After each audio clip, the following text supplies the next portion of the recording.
Welcome back to Guide with Samuel. Today, I'll show you how to create your own gift registry with Liverpool, all from the convenience of your cell phone. First, open your web browser and go to the Liverpool website.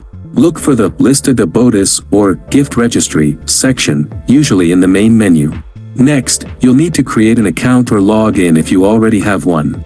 It's best to use an email address you check frequently. Then, once logged in, start your new registry. You'll be asked to fill in details like your name, partner's name, and the event date. This helps your guests find the correct list.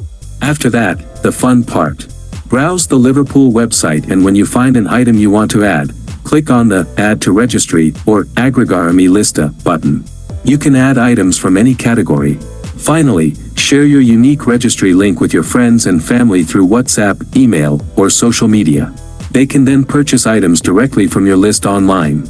Creating a registry has never been easier. Happy planning! If this guide helped you set up your Liverpool registry, please like and subscribe. Thank you for watching.